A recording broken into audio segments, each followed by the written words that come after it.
Hello mga igsoon, mayong adlaw, usab ka ninyong tanan.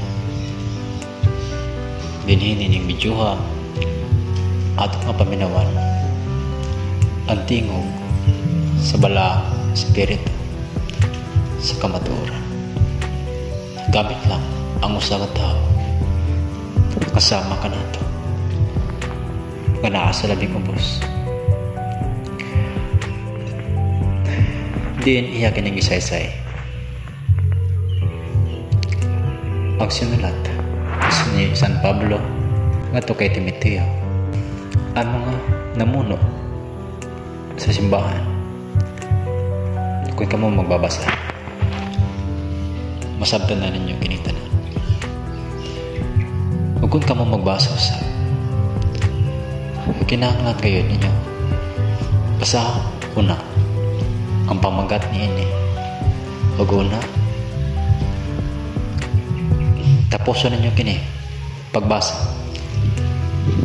hangtod nga mohuman ang content ni ini kay mao man kana ang pagbasa gyud matinuoray o gani kung kita gani magbasa sa ug magasulat sa tawhanon nga mga sinulat.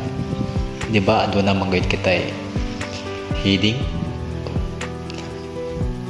greetings, body of the letter, complementary clause, signature. Iba mamang ka na ang atong angay pagabahatan. Ugani matulog kini siya. Ug samtang natulog kini, gigamit lamang ang kasing-kasing guna-guna sa usa ka tawo nga iyang gigamit. O ang espiritu na mismo niya na kay istorya nga rin ka na gusto man pabati sa espiritu.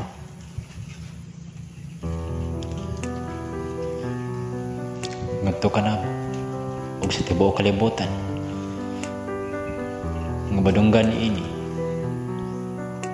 ang iyang pagbuot ug kinahanglan gayud nga pagkatumanon sa usag-usa. Kaya matag-usa aduna makitay kaakuhan o mga katungdanan nga angay pagkabuhaton isip usa ka Kristiyano. Kaya dili kita mayamang Kristiyano kung wala kita nagatuman sa kinaiya ug balaod sa Dios. Kaya ang usa ka Kristiyano maungan ang pagtuman o ang pagsunod sa kinaiya ni Kristo. Ug aron kita mahimong Kristohanon, kinahanglan gayud nga magmaugdang kita sa atong mga buhat. Dili lang kini angay usab kita mahigugma ug kadlukan gayud ang Dios, labaw gayud sa tanan ug ilabi na higugmaon sa mga to ang atong isikata sama sa atong kagalingon ug higugmaon nato ang atong kaaway kamao kini ang iyang pagbuot. Ang dawatan mahigugma sa iyang higala apan dili gayud kini makahim sa paghigugma siya kaaway. Busag mga igsoon, awakon ng kamantanan na maugayod kini ang atong pagkabuhaton. Kaya nakakagayod kini sa otoridad na isulat gayod sa balaang kasulatan. Ang pulong sa Diyos nga maoy makapaligon sa atong pagtuo diha kaniya.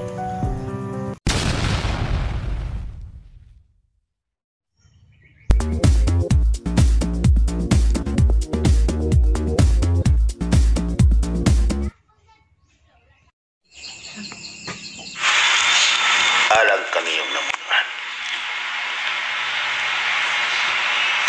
Paminaw ka. Mga namunuan. Manamunuan sa simbahan.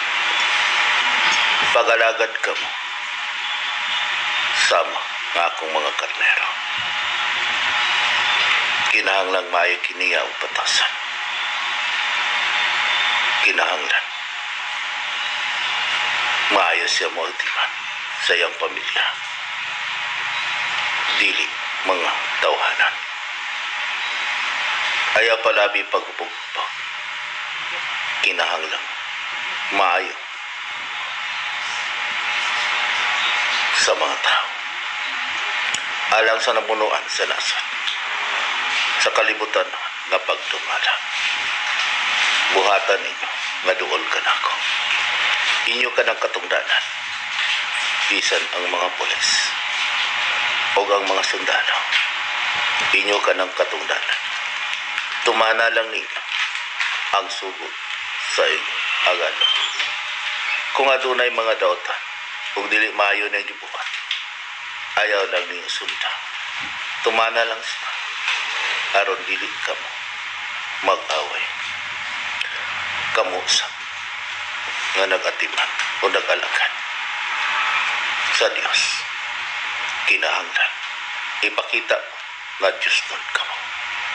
Dili magpalabi ug pamantay. Ayaw panglibak, ayaw paghukom, ayaw pagpataas, ayaw pagpasigarbo, ayaw pag-ingan nga maayo na kamo. Una-una ang inyong buhat mo'y pasultihan. Mag-unsa man ang inyong baba, ang inyong gipabuhat, ikinahanglan nga ang inyong buhat, ang inyong mga silutian, sibo sa inyong pinuhatan. Kung maulang unta kini ang inyong buhatan, bisan kamo mga pari, tagsa-tagsa kamo adunay mga hiyas. Ang inyong hiyas, di ba, dili ka na makita. Niingon ako kaninyo, kamita ninyong hiyas sa duol ka nako. Pagpaubos, pagpasailaw, igugma ang inyong isikataw. Gugma. Kinahanglan, mutuman kamo niini. Kamita ang inyong tawhanan nga mga kaibalo, kala. Kung maantigo kamo mga butang para sa kalibutan, kung maantigo kamo, mudala ug mga sakyanan, ug mutabang kamo sa nagkinahanglan, matinabangon na kamo. Kung aduna kamo'y mga bahandi, ug bahandi gikan kanako, kung maghatag na kamo, maginhatagon kamo, ug maluluyan. Kung muatiman kamo, sana sa inyong mga tao, nga naas labing ubos kanyo ug dagkinahanglan. Kinahanglan, mahimo na kamo, mahigugmaon. Mausap ka lang, tagsa-tagsa kamo gibangkaton, dini sa kalibutan. Ayaw paghukom, ayaw pag-ingan, nga ikaw maayo kanila, kung dili ipakita pinaagi sa buhat. Kung gibuhat unta ninyo ka na nga kamong mga magtutuglaw, kamong mga pastor, kamong mga pari, tanan nga tuglo, nga nahigugma ka na ako. Kung nahigugma unta kamo sa inyong isikataw, di ba nagingon ako kanina, higugmaan ninyo ang inyong isikataw. Kung unsa gani ang dili gustong buhaton kanino, ana sa inyo, ayaw buhatak kanina. Kung dili ka mo gustong hukman, ayaw sa paghukom. Kung dili ka mo gustong libakon, ayaw paglibak. Kung dili ka mo gustong ipaubos, busak, ayaw ka mo pagpataas. Anaa ka na sa balaang kasulatan. Kung inyo lang unta nagisulti ang tanan, dili unta maghugot ang kalibutan, dili unta maglibog ang tao, kinsa ang haduol ka nako. Kung gamiton ninyo ka na ang inyong kahibalo para magpalayo ka nako, di ba? Ang inyong kahibalo, kalibutan ka na. Kaya dili ka na ninyo masinati, dili ka na ninyo makita ninyo ka na ug mahikap. Tanawan ninyo ang inyong mga mata, ang makita sa inyong mga mata, mga buta. Apan dili ninyo makita ang iyas espiritu, ang mahigugmaan, ang nahigugma. Makita ba ninyo ka na? Anak, kung magtabang ka mo, makita ninyo ka na. Kung magbuhat ka mo, kung maghatag ka mo, makita ninyo ka na. Nga kamo, maginhatagon kung inyong buhatan, anaakan ninyo ang tanan. Subayan ninyo ang balaang kasulatan.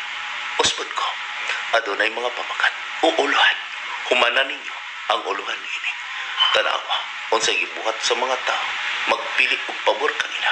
Kamo kuno nga maglakaw sa kadalanan, nga magpili sa inyong tupad, di ba mahibok kamong puang, ug kamong magkaan, ug mga usang akalan mo, inyong mga sukro. Di ba, mga panos ang uban.